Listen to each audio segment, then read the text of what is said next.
welcome back to Her Faith in Sports Take, the podcast where faith meets competition, leadership, and purpose. I'm your host, Elizabeth, and I'm so grateful you're joining me for another episode. If you've been listening to the podcast so far, you know that our goal here is to explore the connection between sports, faith, and leadership, and personal growth. Sports teaches lessons that go far beyond the scoreboard. They teach us discipline, they teach us perseverance, they teach us teamwork. But one of the most powerful lessons sports teaches is leadership. And that's exactly what we are talking about today. Today's episode is entitled Leadership on and Off the Field.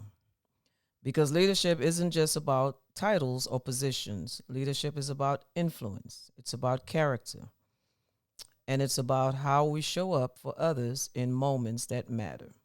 Whether you're an athlete, coach, parent, mentor, or leader in your community, leadership is something we all practice every day.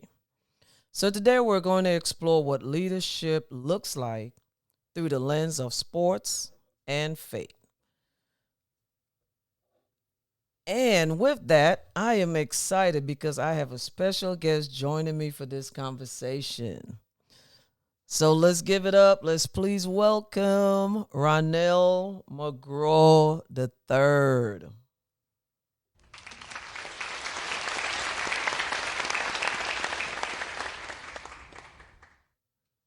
How you doing today? How you doing? I'm doing good. I'm happy to be here. I'm really happy to be here. My auntie. Come on, nephew. That's right. Come on. All right. So, my nephew, y'all, superstar, track coach. He got his own thing going. Super proud of him. All right. So, we're going to get in and we're going to talk a little bit. We're going to have him give us a little of his story, and then we're going to move right into it. All right. So, first of all, when many people hear the word leader, they immediately think about someone who's in charge. A team captain, a coach, a manager, someone with authority. But leadership is actually much deeper than that. Leadership is influence. It's the ability to inspire others through your actions, your attitude, and your character. So, Ronelle, tell us a little bit about your journey in sports and leadership. Okay, a little bit about my journey. To be honest, sports, I've been playing sports since I was young, but track and field has been the sport that has stuck with me the most and has given me the most success in my journey. When I was a youth, I would travel around the U.S. With my folks and, run track at nationals or just different track meets we had around the U.S. And, as a adult, track and field has, rewarded me with being able to coach track and field at various different high schools, currently at Tahoma High School now. And it's just been a true blessing to see what track and field has been able to do for me. So I'm truly thankful for that. 100%. Nice. That's all right. So, some of the greatest leaders in sports were not always out there with the loudest voice, but a lot of them were more consistent. They led through their work ethics, and they led through their discipline, right? So, when did you first realize that leadership was something bigger than just performance? Well, first thing that comes to mind is just looking back at, growing up with leadership. I realized that even when there's moments you would lose some games, win some games, lose some, races, leadership was still something that was needed, right? No matter what. If it was a loss, you were told from that leader to, keep your head up. Or, you probably saw that leader maybe lose at a point in time, and their head was up. So you saw that. And if they won, leadership was still around so that you knew how to walk around, as a winner with, still showing sportsmanship. So I would definitely say, those were some moments. Nice. All right. So we know sports is one of the greatest leadership classrooms in the world, Yeah. right? Athletes learn very quickly that success is rarely an individual effort. Winning teams are built on trust. What do you think separates good athletes from great leaders on a team? That's a good question. I would say the first thing that comes to the mind is just having that voice, right? That consistent voice that, everyone can see, everybody can depend on, with being positive in moments when it may be hard, right? To be positive all the time. So that voice, I think, is what sticks out the most, for sure. And then just the word consistent, right? So not having the voice sometimes, right? But, knowing that, no matter what, win or loss or whatever is happening, your team knows that, hey, this person is going to, you know, speak up and be that voice that everybody's going to be looking for, whether if it's on the field, locker room, right? Just around that team. Um, yeah, so that's my answer for that. Nice. And I think your answer that you just give kind of segues into my next question um, of have you seen moments where leadership made the difference between winning and losing? Yeah. Um, I would say so too. Yeah, that's a good. I would say voice. Yeah, because winning and losing, there's always something that you can say to the team that is going to help that team out. You know what I mean? So as a coach, you'll get better on what to say and what not to say. And as a coach, you're looking for, you know, whether if it's a whole team or a couple athletes or maybe one that kind of holds the same spirit that you have when you're not around all the time, right? To be that voice to uplift that team, right? So I think that's very needed. And is something that's going to be valued, and then that voice is something that can carry on for a long time. So again, that's that voice is what really coming into mind. First things first, with when these questions are being asked to me. That's awesome. That's awesome. So a lot of the leaders in sports, we could look at some leaders like let's say Michael Jordan. Hmm. It's a big, that was a big Yeah, leader when he played basketball. The late Kobe Bryant, yeah, right? And their work ethics that they had, their discipline that they showed for the game that they loved so much, yeah, and they both started at an early age, right? With the things that they did. Um, and especially Kobe Bryant. I believe if I'm not mistaken, he started at an earlier age than Michael Jordan. right, You know, but he was disciplined and his work ethics that they had because of what they their end goal was, what yeah, they wanted to do. yeah, What their end goal was. They made sure that they was consistent in a lot of the things that they do, and that was some good leadership qualities of the past stars that they have now. Um, so with that, what leadership qualities do you think young athletes need to develop today?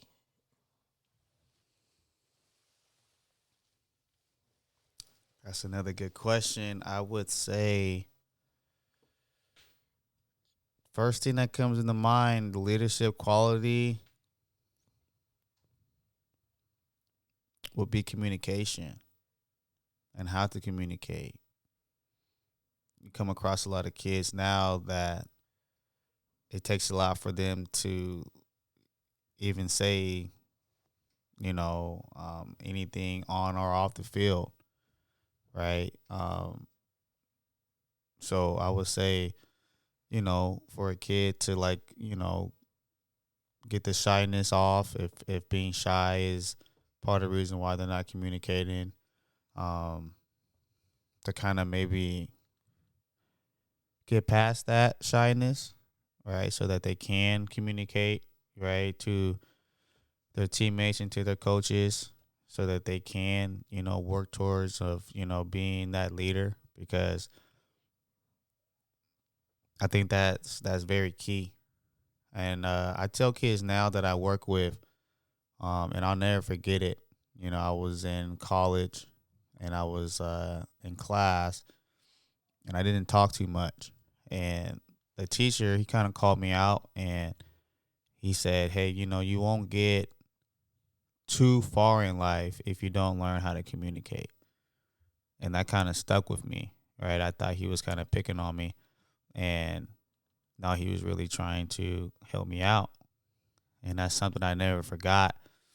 Even to now, I look back with the jobs that I have as a coach and as an athletic trainer. How would that work out if I wasn't able to communicate, right? And then I have my own ways of helping kids kind of speak up, whether if it's at the gym where I'm training kids, or on the track. One way that I use to help them kind of communicate is I'll just literally ask them a question, right? A question that is not a yes or no answer, to make them kind of elaborate with the answer they give me. And then they're kind of shocked about it because I don't warn them, right? I'll ask them a question, and there's, their teammates around. There's other kids around training, So I ask them a question that's not a yes or no response, and then they'll give me like a little whisper, and I'll be like, "Wait, what? Huh? What?" That kind of helps them speak up, Right. and the parents, they appreciate it because the parents know that their kid is shy or they're not as talkative, or whatever the reason may be. So that's just one tool that I use to kind of help kids kind of again, like, communicate more or better, use that voice, because once they realize like how useful their voice is, right, how impactful that they can be, Right. they can really run with that, right, at a Right. young age. And you know I'll never forget it, with my college teacher, saying that to me. These kids, I hope that they don't forget it, right, so that they're able to grow with this. So yeah, that'll be my answer for that, for sure. That's awesome. That's awesome. So you encourage them. And that's good because a lot of the young athletes that we have now, they need that Oh encouragement. yeah, they just need a little push. That's it. They That's just it. need a little push. That's it. That's what I'm talking about. That's something good. That's something good. You know, they teach them now how to communicate. That communication takes them a long way. Yeah, because these kids nowadays, they don't communicate as much. No, They just on the tablet, or that's it. on some There's kind of some adults like device. that. Oh yeah, oh yeah, they are. I don't know, but I realize some of the adults that are like that. It probably didn't happen overnight. Right. It started at a young age, and then, but don't get me wrong, I like tablets, right? I Right. like, devices, but it just comes down to a point to where we can't lose the fundamental of communication and Right. what can grow from that. So that's why I just kind of try to implement that with the kids that I'm, able to come across in my path. Even with my daughter, I try to get her to communicate. I'm big on communicating. I'm big on, having that voice. You know what I mean? So even, if I'm out and about and I have my daughter with me, Soraya, and um, somebody says hi to her, Right. right? Don't just expect me to say hi on behalf of That's you right. when they're talking to you. No, look that person in the eye, and That's right. say hello back, right? It's just, I'm big on voice, right? So as long as a kid, I think the sky's the limit when a kid can realize that their voice can be impactful. That's awesome. That's some awesome stuff, nephew. That's awesome. So let's connect the faith and leadership part of it, right? Yeah. So because leadership and faith is not about power, right? It's about service. Yeah. I don't think a lot of people catch that. That leadership, it's about service. Right. You know, people, you have a lot of people that want to lead, but they have no service, right? They don't know how to be a servant. But the two goes together. Yeah. You know what I mean? The two goes together. And so Jesus demonstrated the kind of leadership throughout his ministry, right? So he led by serving others, right? Right. Others wanted to serve him, but he served others. Oh So yeah. it wasn't just all about people serving him. He was a servant also, right? He led by showing compassion. He led by putting others before himself. And that example teaches us something powerful, that true leadership is not about being above others, Yeah. right? It's about lifting others up. Right. So when you talk about, encouraging your kids and the ones that you come across and the ones that you coach and train for track and things, um, about using that voice and the communication, right? You're helping to lift them up. Yeah. So, that's powerful in doing that. So, how is your faith? How is your faith shaped the way that you lead? For sure. Another good question. How my faith has, you said, helped me lead. Shape the way Shape. you lead. For sure. I think that has a big part to do with it. To be honest, and I don't tell too many people about this, but um, right now I'm coaching at Tahoma High School for track. Our track season just started at the beginning of March. And every day before I literally, as I'm, getting out my car, walking to the track, I'll just give, honor and thanks to God for just allowing me to be here, because I don't take it lightly. That's right. And that's how my, coaching day starts. And then I coach at Tahoma High School. Then after that, I head to the gym. I train, athletes, for athletic training. And when my day's over, before I lock up that gym, I give thanks to God. So that's how I started, and that's how I ended. And then, with God on my mind, and with my faith, it helps me, to be, slow to speak, right, at times, because, you know, to be honest, I don't want to say the first thing that comes to mind, you know. With dealing with the kids, I really want to be careful with what I am saying, right? Because, once words come out, they're out there. That's it. That's right. So I would say, first thing, come into my mind, that's how faith has shaped, like right now, 100%. So That's awesome. That's awesome. Because a lot of times, like you said, once it comes out, it's out. yeah, It's not like a hook and line with a fishing rod where we put it out there and then we try to reel it back in and it comes back in. Once it comes out, it's out. So Yeah. that's awesome that you put God first, before you start and after when you're done, that you put him first, that your faith is out there like that. That's awesome. That's awesome. So have there been moments where faith helped guide you through difficult leadership decisions? yeah, for sure. And that's without a doubt. I'm just thinking about one thing that out of many that I can talk about. For that question, first thing that comes to mind is if I am just under a lot of stress, all right, or pressure with, whether if it's coaching or training, I'll just lean to God for the calmness to, be able to continue, right? If there's a decision I need to make, I'll sleep on it and pray on it. And I always believe God will give me, the right choice, and always direct me in the right path that I need to go to. And he's never, led me, the wrong way, right? I feel like, when I go to him, he always, at the end of the day, realizes that he has everything under control for me. You know what I mean? So, that would be my answer for that, amongst other things. But that's the first thing that comes to mind. That's awesome. That is awesome. So, so we know humility plays a role in leadership, right? So when athletes combine leadership with faith, something special happens. They become Yeah. leaders who encourage others. They show humility. They handle success with gratitude. They handle failure with grace. Those qualities make a lasting impact because leadership is grounded in faith, focused on purpose, not just performance, Yeah. right? So, as we get close to the end, what advice would you give someone who wants to become a stronger leader? I would. Oh, these are all great questions. That's for sure. This is probably my favorite question that you've asked.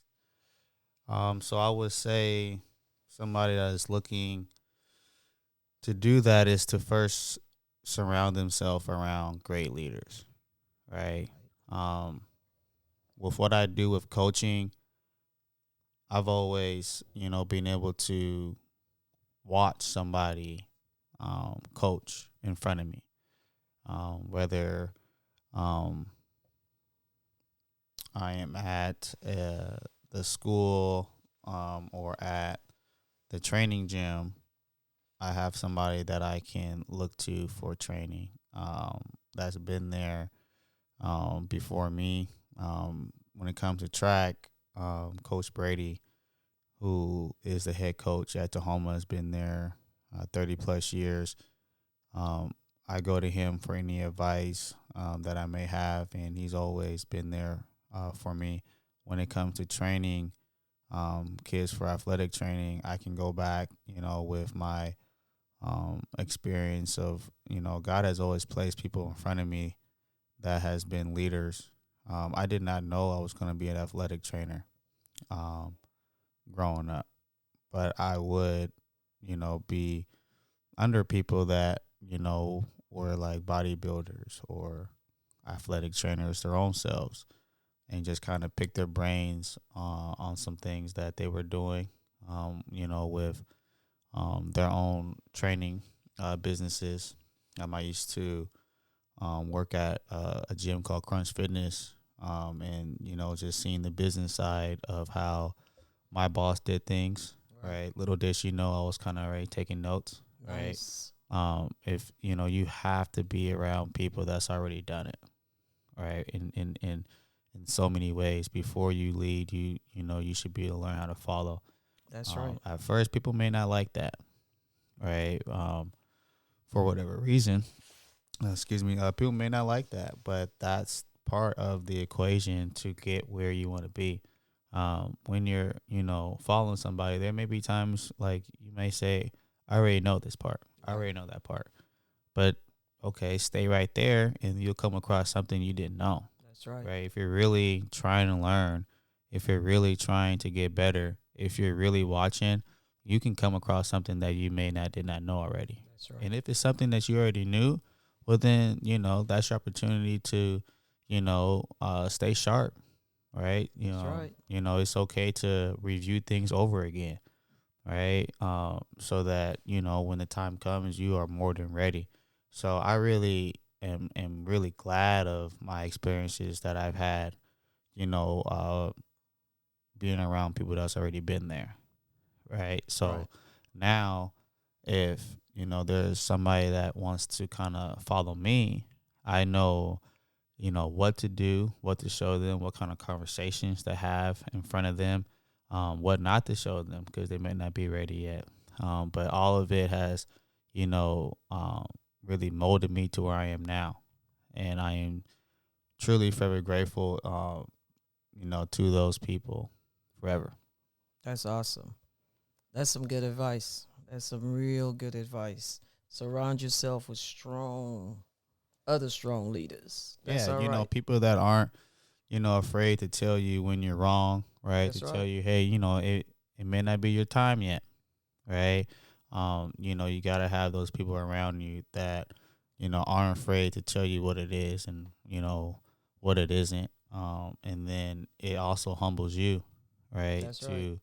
To, not,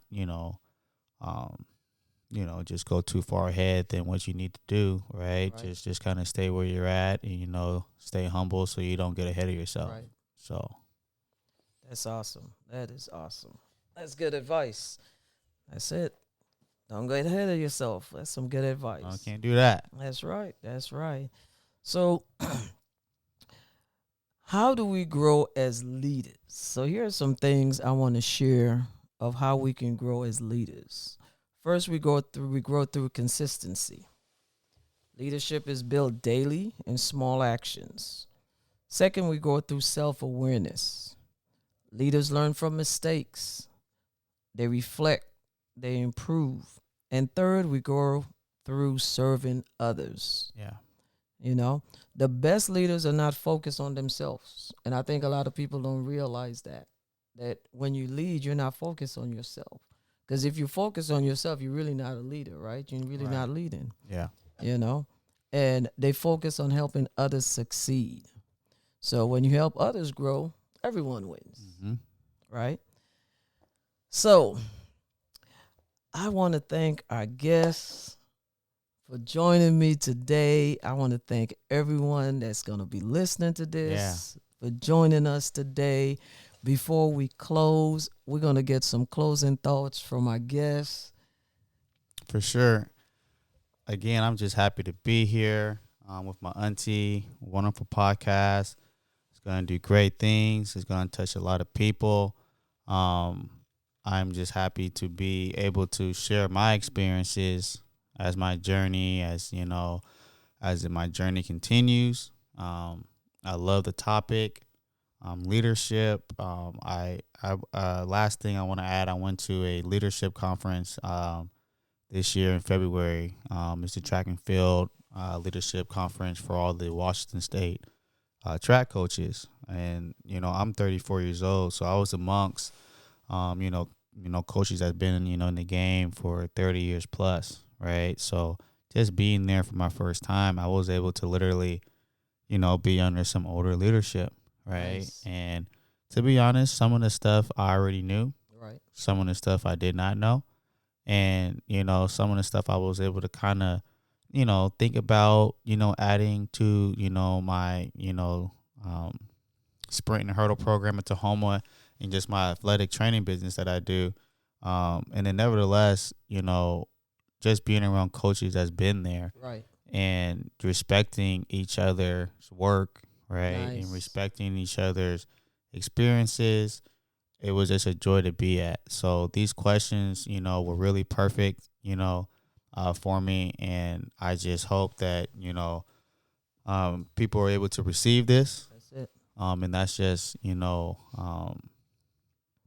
my goal for this is that, whether if it's one person or more, people are able to receive this message. So, and again, thank you for having me. Absolutely. Absolutely. So I'm going to say this prayer. Normally I say the prayer at the beginning of the show. Yeah. But I'm going to say it after this time. So we're going to end it with the prayer. Okay. But before I say this prayer, I want the audience that's going to be listening to this podcast. There's two things I want you to do for me. All right? So if this episode has encouraged you in any way, right? Share this episode with someone who might need encouragement. Okay? So second, I want you to make sure that you follow and subscribe to Her Faith and Sports Take podcast so you never miss an episode. All right? You can listen on Spotify, Apple Podcasts, Amazon Music, iHeartRadio, and Podcast Addict. All right? And if you've been enjoying the podcast, please consider leaving a review. All right? The reviews help people to discover the show. Not only that, the review helps me to better grow in what I'm doing. Amen? On this podcast. So before we go, I'm going to say this prayer. Thank you for this opportunity, Father, to use my voice. Thank you for the vision you placed in my heart for Her Faith in Sports Take. I surrender this episode to you. Let every word I speak be aligned with truth, integrity, and wisdom. Remove any fear, doubt, or pressure to perform. Help me speak clearly, confidently, and with your purpose. May this podcast encourage women, strengthen faith, and bring light into sports, conversations that need it. Guard my heart from ego and comparison. Keep my focus on obedience, not approval. Let this platform glorify you. Let this episode reach who you intended to reach. In Jesus' name, amen. So, Man. again, this is Her Faith and Sports Take. Thank you for joining us today and for listening. Not so much for joining us, but thank you for listening. This has been Her Faith and Sports Take. And until next time, lead with faith, lead with purpose, and keep growing.